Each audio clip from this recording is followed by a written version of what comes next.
In 25 years, poverty has been halved and educational enrollment has markedly increased. Significant investment in infrastructure has contributed to the growth and attracted foreign direct investment, making Ethiopia one of the leading foreign direct investment destinations in Africa. These are tremendous success and reflect the real commitment of our government and our people to development and progress. Our challenges, however, remain formidable. Our challenges, however, remain formidable. To reform and to reinforce our upward trajectory and achieve even more rapid and sustainable growth, Ethiopia has embarked on a comprehensive reform process since last April, which cuts across politics, economics, and society. We aim to establish a virtuous cycle between these elements and amongst our partners to enable us to meet our challenges in a mutually profitable manner. Ladies and gentlemen, allow me to explain this virtuous path of reform. And our reform is deeply rooted in the philosophy of minsttera, an Amharic word for coming together or synergy. Minsttera is a historic reform to organic change and is building on the gains of the past while reminding us of our rich heritage. It also reflects on modern realities, strengthening the synergy in politics, economics, technology, and society. Ethiopia is indeed undergoing a period of political and economic renaissance. The minsttera reform is people-centered and has three interdependent pillars. The first pillar is a vibrant democracy. The second one is economic vitality. And the third pillar is regional integration and openness to the world. Today, we meet at a time of great opportunity for Ethiopia and for you. In this spirit of partnership, please allow me to briefly address each of these aspects. On the political front, we are working tirelessly to fulfill the constitutional promise of building a democratic and pluralistic political order based on our first pillar, a vibrant democracy. Guided by this principle, we have acted quickly and decisively. In the past 9 months alone, we have released all political prisoners in the thousands. We have also invited individuals and groups based on abroad to return home and join us in a spirit of positive-sum, not zero-sum politics. We have restored license to independent media, issued an amnesty law, and repealed restrictive laws of the past. We will also have a revised civil society law very soon. We believe it is now possible to sustain growth, attract investment, and allow all Ethiopians to benefit from the growth dividend without embracing democracy and persuading the world to invest in our economy. In sum, we see democracy and development as interlinked, and we have acted decisively on this understanding. Ladies and gentlemen, the second pillar of our reform is economic vitality. We are determined to bring Ethiopia firmly into the center of the international market. To do so, we will leverage the collective power of our people, especially women and the youth, and build the private sector to drive more inclusive, and socially sustainable growth. We cannot hope to progress as a nation and as an economy if we disqualify half of our population from full and equal participation. Women are now occupying key government positions, including the Minister of Defense, Minister of Trade, Minister of Transport, and the newly established Minister of Peace. We have achieved gender parity in our cabinet. We now have the first woman as the President of the Federal Supreme Court, and recently our Parliament has elected the first woman head of state in modern Ethiopia.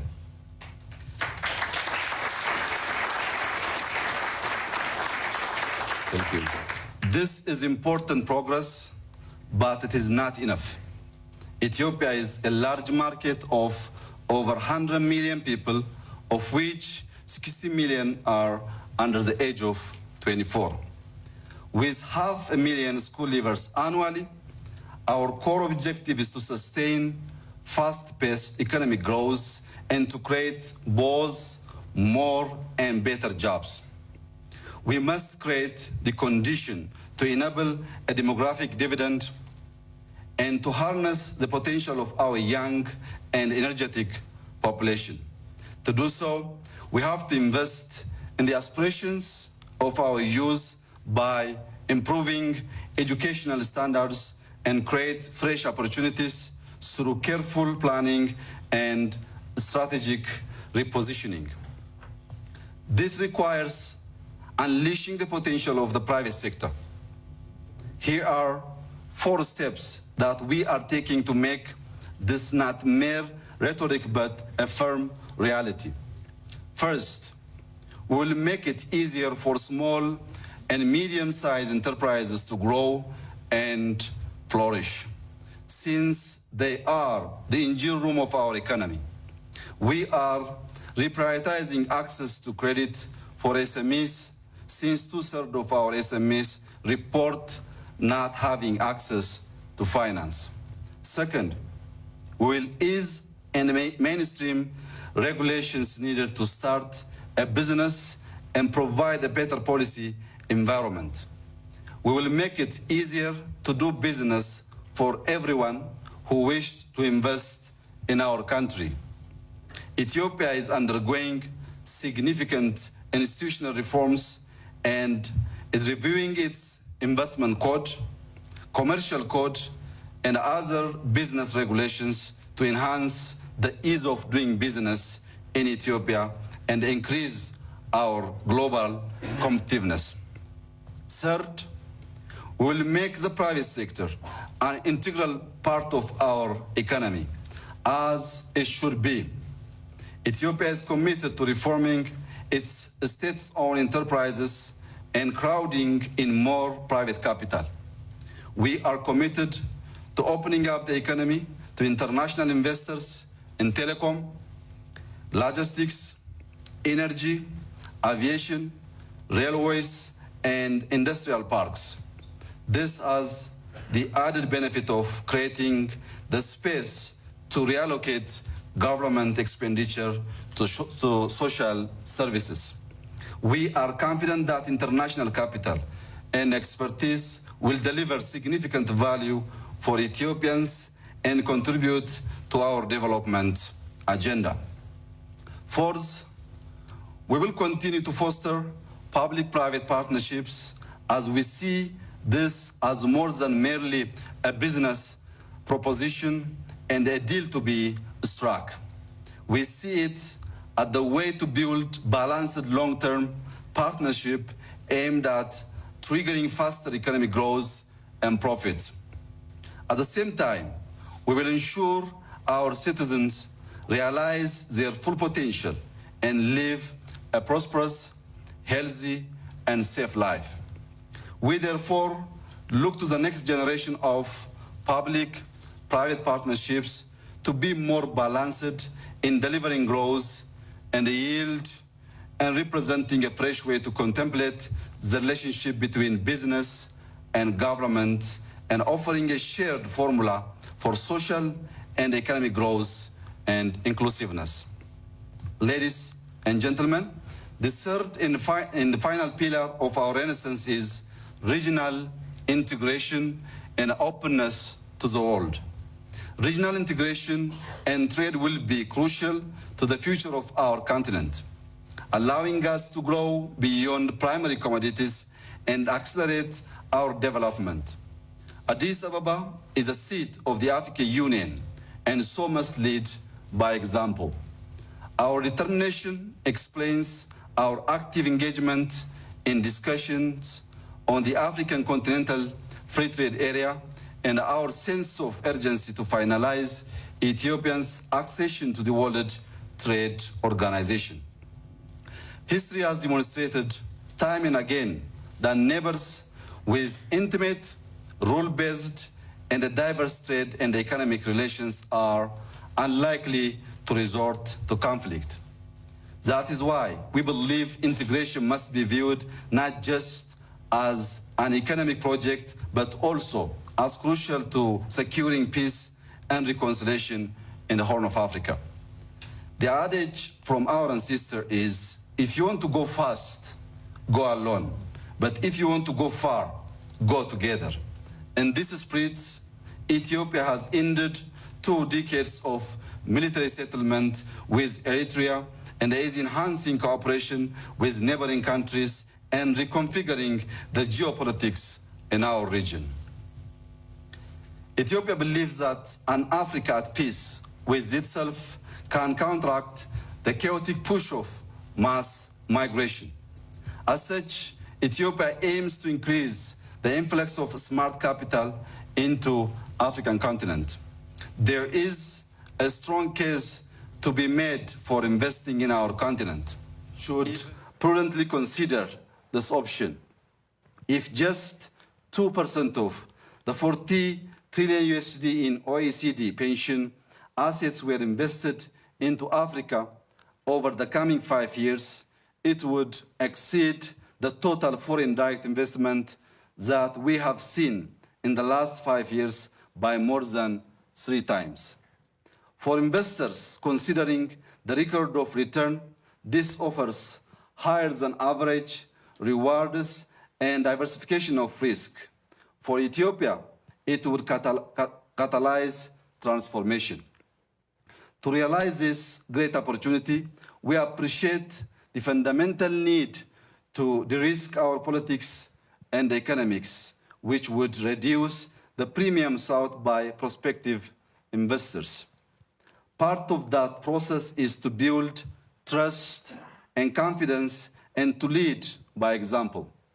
I believe that our record over the last year shows this to be so. Dear friends, let me conclude. Ethiopia has embraced a great vision and embarked on bold reforms. Improving the political environment and the business climate is our priority.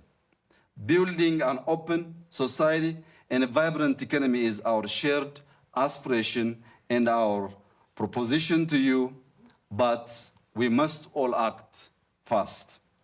Our record over the last 9 months should illustrate our resolves. This is an agenda for action, a blueprint for a model of virtuous and sustainable growth. Looking at what we have accomplished in less than a year, I am optimistic and excited about the opportunities that are ahead. Ethiopians are born runners and we excel in marathons. Take it as a signal of our intention and level of commitment and stamina. Now is our time. Rating agencies forecast, and I quote, that growth will average 8% over 2018 to 2021, making Ethiopia the fastest growing of the sovereign we rate. I say to you, carpe diem, yes, seize the day, but also trust the future. come and see what we have to offer and invest in our potential. Whether you are an entrepreneur, a CEO, or an industrialist, or just a lover of nature, or history, or beauty, Ethiopia has something for you. I thank you.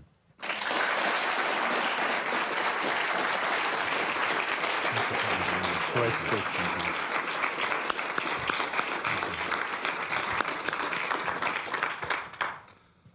Thank you so much, Prime Minister. I think you also heard from the warm applause that there is so much goodwill related to your leadership. But as you said, it's a marathon, but it has to be also, you have to run fast, and you're good at that. What you don't think about when you come to Addis, if you do run, is the altitude. So for foreigners, it's a big challenge. This morning we had also a session on Ethiopia and your leadership. And one of the experienced humanitarians said that when he was in Ethiopia a year ago and asked his people, they would say that they would have most loyalty to their tribe, then they felt like that was their identity, then it was Africa, and then it was Ethiopia. When he was back a month ago, the same people said, I now have strongest identity as an Ethiopian, and then African, and then tribe third. How have you managed to change this in 7 months? I think other leaders could learn. Maybe even in Europe, huh?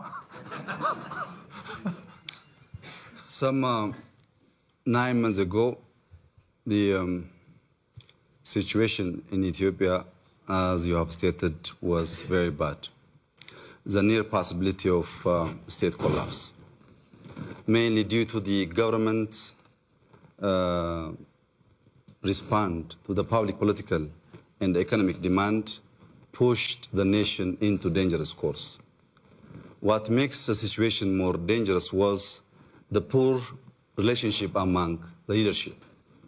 There was misunderstanding, mistrust, and mutual suspicion among the top leadership.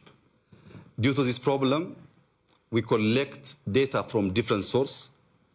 We analyze using different techniques and mechanisms, and definitely if you use different source and different mechanism to analyze the information, the output cannot be identical.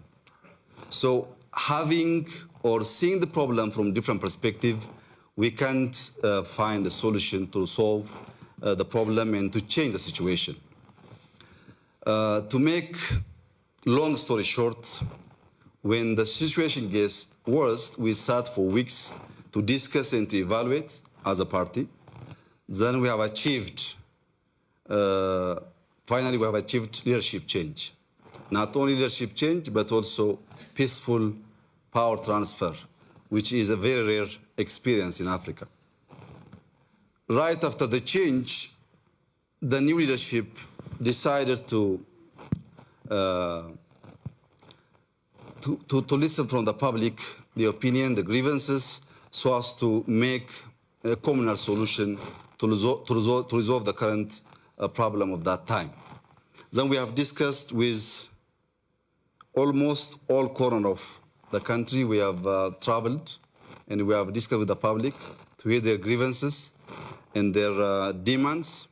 Mainly their demand were they complained about the government, about our indecision, also the widespread injustice, both in politics and economics, as well human rights violation. What we did was we didn't undermine the public grievance. We just sat and evaluate all questions which came across the country. Though we prioritize to fix some of the problems in quick wins and others in institutional reform. Like I mentioned before, we automatically lifted state of emergency. That was one of the questions of the public, and released thousands of prisoners, including journalists. Today, we don't have a single journalist in prison, and we are proud of that.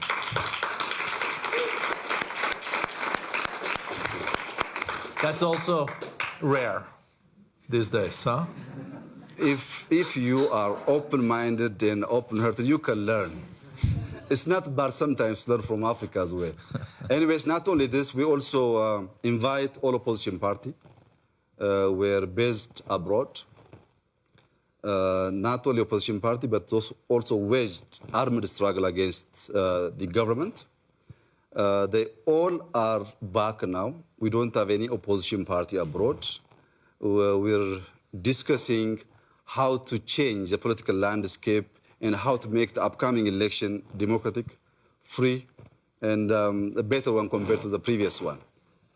These kinds of action change the mind of many Ethiopians, that the hope is there, the possibility of change also there.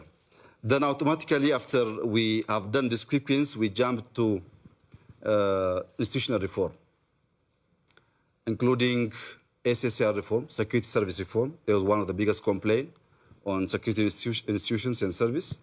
Also, we reduced cabinet from 28 to 20, and we realized gender parity in our cabinet.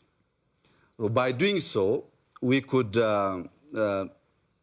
gather most of the extreme thoughts to the center.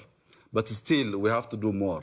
We're not satisfying on our reform. We have to include all kinds of thoughts to change Ethiopia. Ethiopia is a very great country, and the government must play its great role so as to bring Ethiopia together and to be Ethiopian first. I think you... I'm just wondering, Prime Minister, we know that the war with Eritrea has been going on for a long time, and Ethiopia has no port. It's a huge country. It has 100 million people. But I'm just wondering, how did you dare just travel up to Asmara, meet with then Yesaya, and then declare peace between those two countries? Weren't you concerned with setbacks? The military would be upset. You know, there is probably a lot of people, even inside your country, questioning this. Coming to Davos is more dangerous than going to Asmara for me. Because there's big difference, at least in terms of weather. The most important thing is this. I think you're cordially welcome, though, huh? The issue of conflict in our region, mainly it's problems of leaders, ego. There is no tangible reason. When we are together, we can make significant change in our society. When we are apart, both of us are killing each other and losing all the opportunities and begging far to the Western world. So my question to the region is not only to resettle the problem, but also economic integration. There is no need to have different army in Ethiopia, in Eritrea, in Djibouti. I don't believe in this. There is no need to have foreign embassy here in Swaziland for each of East African countries. We can share because we're poor. We have to allocate that resource to change the life of our society. That's why I go there, and President Isaias and the people of Eritrea was welcoming. Things are resolved, as you said. And also IGAD as a single market, maybe? That's the vision. We are working toward this integrations of that region. And you're not, of course, hearing all the progress you have made and all the reforms, you're not afraid of any setbacks? You're introducing new reforms. Seems like you are on a track here. Are you never concerned that there will be forces that want setbacks? Who do you afraid? I'm engaging the public. As long as the public is behind me, I don't afraid, and we'll make a change. I think that's a wonderful end to this conversation. I think we are very privileged to have you here in Davos, Prime Minister. I think also a lot of business CEOs I see here, and I know you met with them. are very interested in investing in your countries, and I think you're also undertaking a lot of economic reforms. Yeah, there are lots of reforms taking place in Ethiopia, especially opening up the economy. We are opening state-owned companies, which we have been considering as a commanding heights for years, including Ethio Telecom and Ethiopian Airlines. This opening up will bring lots of capital and expertise to Ethiopia, and it will boost the pace of our economic growth. And we are open for any investors. And we're also changing our ease of doing business. There is a strong team under my office, which is changing lots of hindering factors for investors to come and invest in Ethiopia. I hope in the next 2-3 years, we can see the biggest change in investment flow to Ethiopia. Thank you. And you can also count on the World Economic Forum to be a partner in that transformation. Thank you so much. Thank you very much.